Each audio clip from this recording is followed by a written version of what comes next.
On va débattre de deux sujets dans l'actualité. Je vous propose de démarrer avec le premier, l'épidémie de Covid, qui continue sa course infernale et commence à impacter les hôpitaux gardois. Quelques explications en images. Avec les Pyrénées-Orientales, le Gard est le département de l'Occitanie dont le taux d'incidence s'envole le plus.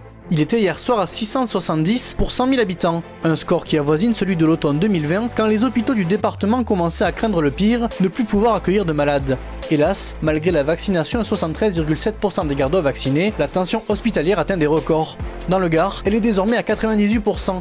Elle devrait dépasser les 100% allègrement cette semaine. La sentence est limpide dans ce cas, les patients Covid-19 occupent plus de lits de réanimation qu'il y en a. Il faut donc mettre en place des protocoles de transfert vers d'autres établissements dans d'autres départements. Pour le moment, il y a près de 200 personnes hospitalisées, dont une bonne cinquantaine en réanimation, mais ce sont les plus de 700 cas positifs quotidiens dans le Gard qui inquiètent lourdement. On en parle ce soir dans Bonsoir le Gard. On va démarrer avec Olivier sur ce sujet. Olivier, vous en pensez quoi de cette situation? Parce qu'on n'y comprend plus rien quand même. On est en train de nous dire aujourd'hui qu'il y a des tensions hospitalières presque autant que ce qu'on avait l'année dernière alors qu'on n'était pas vacciné. Qu'est-ce qui se passe? C'est que les vaccins ne sont pas suffisamment efficaces? Est-ce qu'il n'y a que des non-vaccinés qui sont à l'hôpital? Moi, je refuse de me prononcer sur des chiffres comme ça globalisés de tension hospitalière qui recouvrent derrière une réalité pleine de réalités différentes. Il faudrait analyser dans les détails. C'est pas un facteur qui est responsable de tout ça. Après, il serait facile d'accuser là le gouvernement, là l'ARS, les uns et les autres. En fait, c'est un ensemble de faits.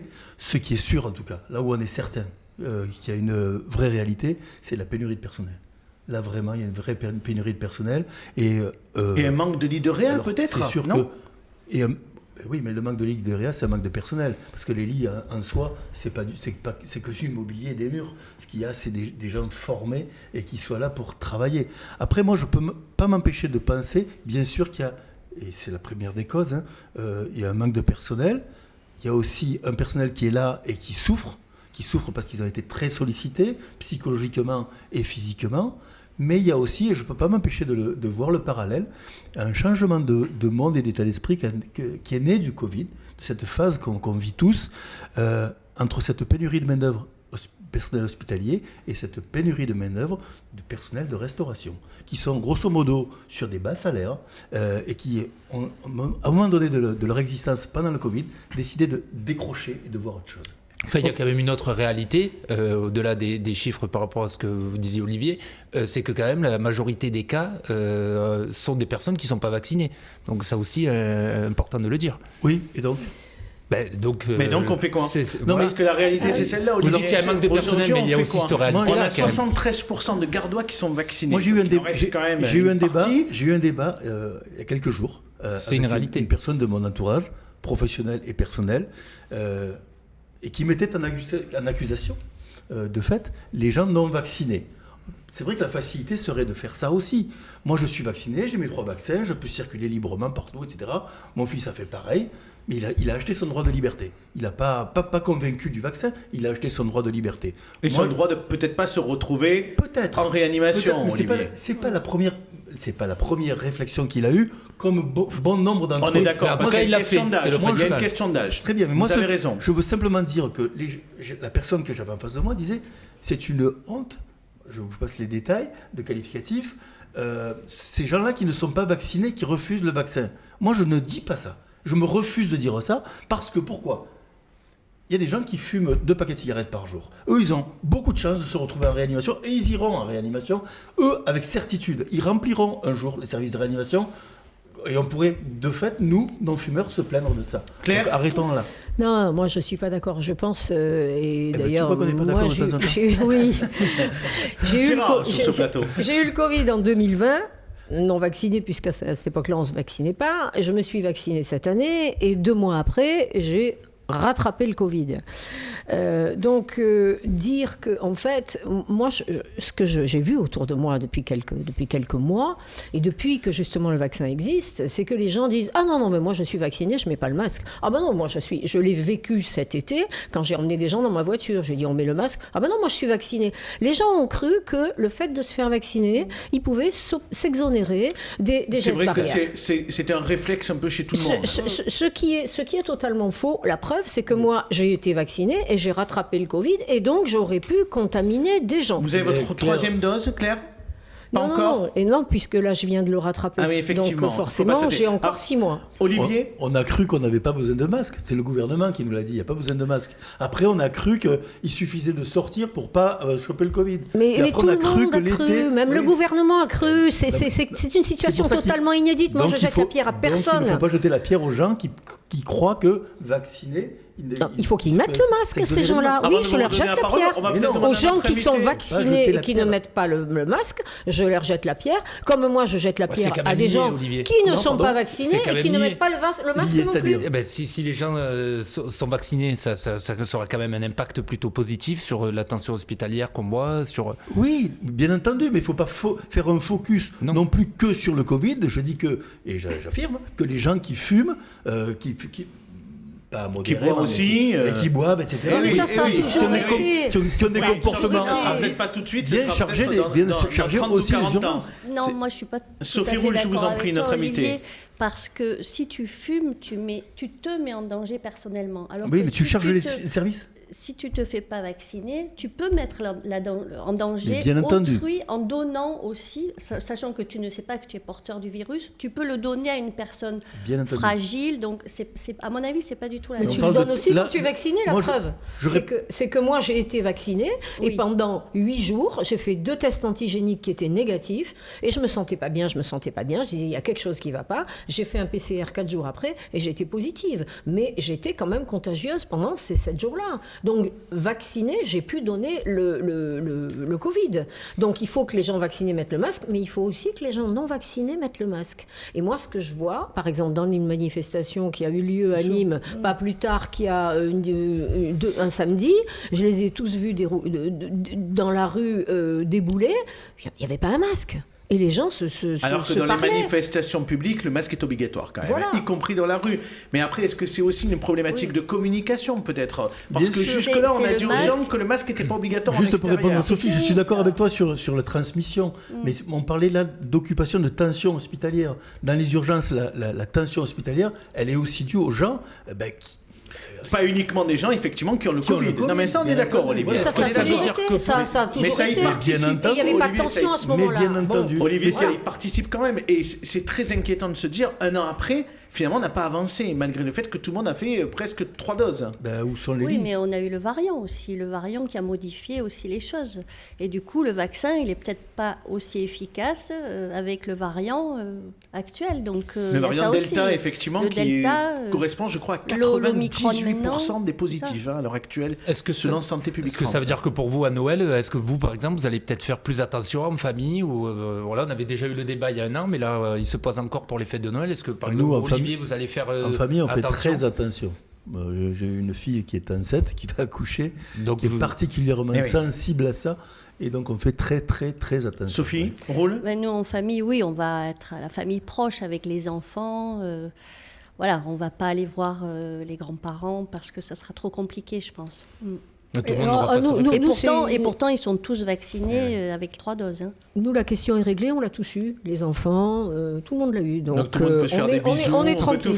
Et ça, c'est formidable. Tu peux l'avoir encore. Formidable. Et oui, vous pouvez le rattraper. On l'a eu il y a un mois. On l'a eu il y a un mois. Alors là, on se dit que quand même...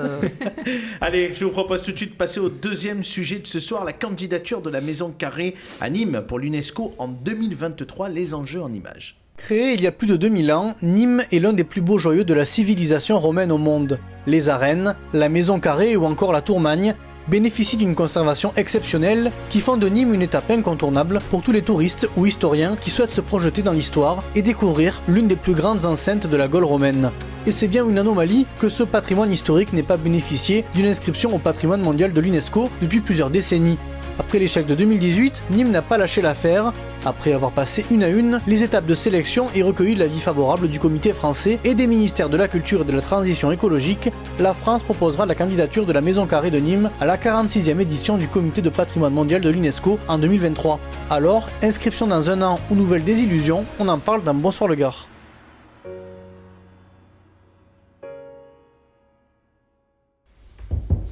Et on va profiter en plateau d'avoir Sophie Roule avec nous, l'adjointe à la mairie de Nîmes, en charge de la culture. Alors bien évidemment, on va rappeler que vous n'êtes pas en charge de l'UNESCO. C'est ça, Madame Roule, hein? Tout à fait. C'est Marie Bourgade qui gère ce dossier-là. Bon, je présume que qui travaille beaucoup là-dessus, d'ailleurs. Vous étiez informé des débats de ce soir, donc je présume que vous avez peut-être passé un coup de fil. Non, mais j'ai pas eu le temps, mais je pense que Cyril Mortevel, le directeur de la communication, l'a fait.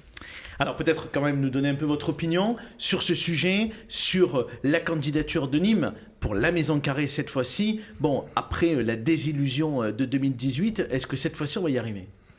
Alors, y arriver, c'est pas nous qui décidons, hein.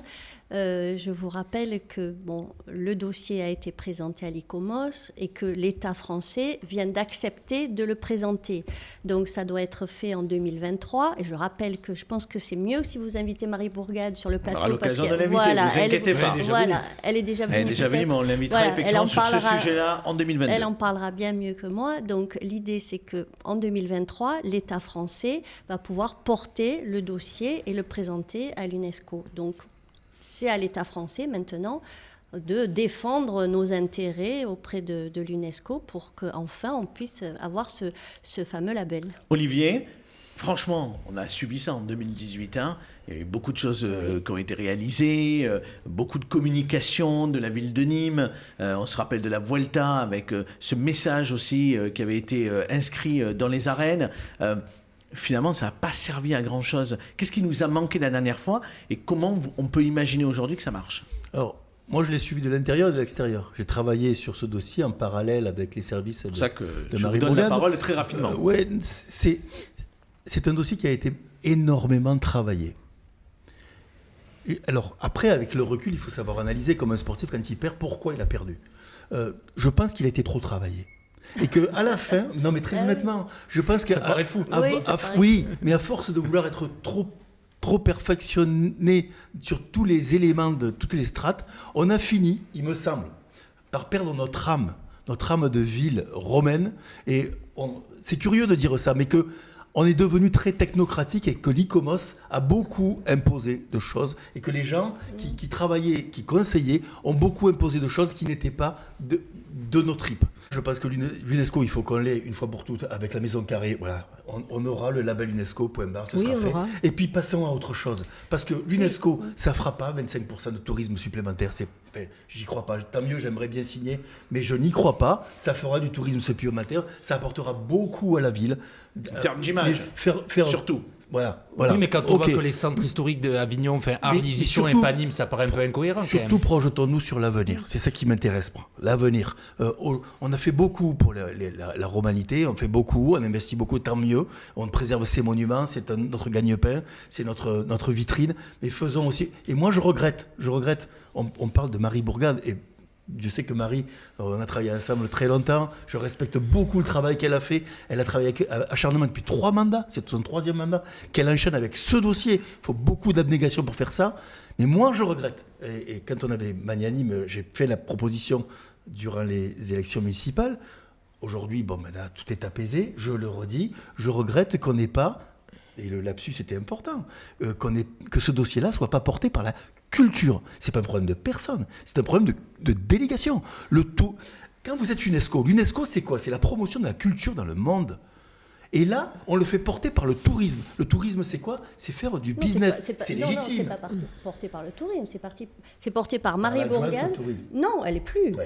C'est Xavier Doué qui a adjoint. Oui. Non, mais moi, je crois que le périmètre, je crois qu'il ne faut pas s'arc-bouter par rapport au périmètre à la Maison Carrée. Donc aujourd'hui, c'est la Maison Carrée avec un périmètre autour. Après, le pourcentage de touristes que va amener l'UNESCO, à mon avis, quand vous écoutez la maire d'Albi, elle dit quand même que c'est un vrai bonus pour les villes et que ça apporte quand même un tourisme de qualité. Allez, on avance. Bien sûr.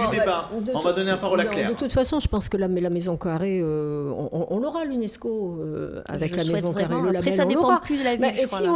Si on l'a pas eu, à un moment donné, il faut aussi dire les choses. Il ne faut pas se voiler voiler la face. On sait très bien ce qui se passe dans les arènes.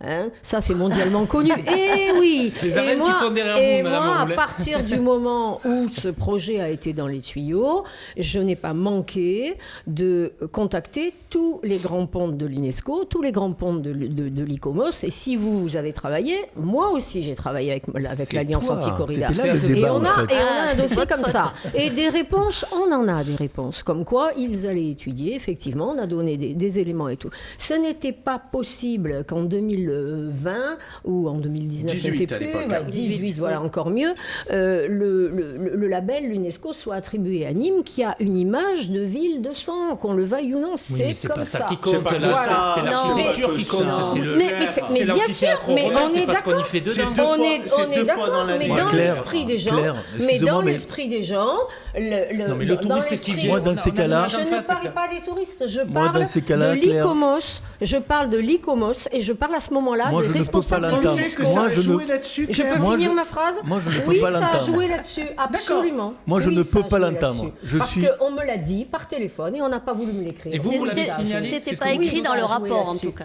Oui, ça a joué là-dessus. Peut-être Mais que bien c'est- sûr, c'est j'ai pas travaillé écrit. Claire, là-dessus. Surtout moi, la porte de ça, France, je qui ne a peux, embêté, hein. moi, Alors, je justement, ne peux pas l'entendre en parce parlant- que quand moi, je suis là, je suis aficionado, mais quand on parle de l'UNESCO, je suis pas aficionado, je suis avant tout Nîmois. Mais Parce qu'il y a tous les malheureusement, Nîmois, mais oui. aficionados et non aficionados. Et l'UNESCO, ça concerne tout le monde. Mais Ça il y a un concerne pas pan que qu'on les ne peut pas antitauromachies ignorer. ou que les Il y a des proto-romachies. choses qu'on ne peut pas ignorer. Mais Et- personne et- ne l'ignore. et- Personne ne l'ignore.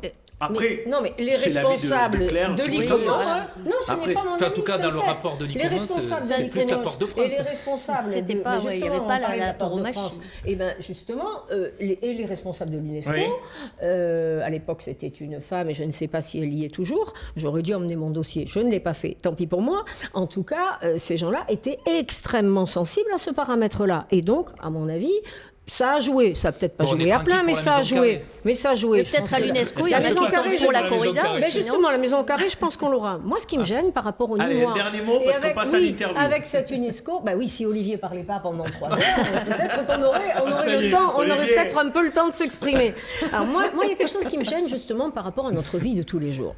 L'UNESCO, on vous dit oui, mais alors à ce moment-là, il va peut-être falloir piétoniser la rue Porte de France. Alors moi, pas plus tard que tout de suite, j'ai descendu le boulevard Victor Hugo. Là, on roule sur une seule file. La file de droite est systématiquement embouteillée. Alors, imaginons, on va arriver là-bas et on va arriver devant le musée de la Romanité, mais il y aura la queue à partir du boulevard Alphonse Daudet, si la porte de France est piétonnisée. On me parle aussi de la rue Auguste et on me dit, oh, bah peut-être que à la rue Auguste, pour qu'on ait une jolie vue de la Maison Carrée, eh ben là aussi on va piétonniser. Mais à un moment donné, on fait comment pour circuler? Trottinette. Mais je crois qu'il y a des services très compétents à la ville de Nîmes qui sont capables de revoir le plan de circulation de la ville. Et la ville de demain, elle n'est pas forcément envahie de voitures. Il faut aussi qu'on change nos habitudes, Oui. qu'on s'habitue à prendre un vélo Oui. et qu'on... Et quand vous habitez sur les collines et que vous avez 2 kilomètres de montée, vous ne pouvez pas prendre un vélo. Et, Après, il y a des il y a des parkings vélos relais, électriques, il y a et des quand parkings vous avez relais des bus qui passent, et quand vous avez des bus Il y a qui des ne passent pas du pendant cœur les de ville, vacances, qui vont se construire. qu'il faut téléphoner au taxi, et que le taxi vous oublie pour descendre en ville, et que les bus, ils passent... vélo électrique pour les monter. Oui, vélo électrique, moi j'en ai un, je vous promets, je vais sur mes chantiers Mais en vous, vélo, vous ça en pose avez pas un, de mais problème. les gens de 80 ans qui habitent à Chemin-Pied du Bon-Dieu, ils prendront pas le vélo électrique. après, il y a les des bus, transports en ils passent, commun c'est quand clair. Les même. bus, non, ils passent pas. Ce sont des petits bus, ils passent pas pendant les vacances. Ah. Il faut téléphoner au taxi. il y a Et mon toujours voisin quelqu'un qui a qui sera 80 pas- ans, Oui. il peut pas monter ses paquets. C'est pas possible. Après, la Moi, réalité, oui. sans défendre Madame Roule, c'est bien évidemment que demain, de toute façon, il y a une réalité, c'est que dans le cœur de toutes les villes, et pas uniquement Oui, de Nîmes, mais il y d'accord. aura de moins en moins de véhicules. D'accord, mais bon. Et faire passer les voitures sous la porte de France, excusez-moi, mais pour moi, c'est une ineptie quand même. Voilà. Olivier, tout dernier mot, s'il vous plaît, on est en Oui, mais retard. là, on parle de l'UNESCO, là, on dévie sur la porte de France. Ben, la porte de France, c'est aussi l'UNESCO, c'est un monument. Oui, mais enfin... C'est ce qu'a demandé. Le, c'est ce on qu'a parlait le des- demandé- on projet dont parlait tu parles des concerne rues plus piétonnes le à palais l'époque. des congrès que Voilà, le palais des congrès et la porte. Et j'ai une question sur le de palais des France. congrès, mais on verra tout à l'heure. Allez, merci beaucoup d'avoir participé à ces débats.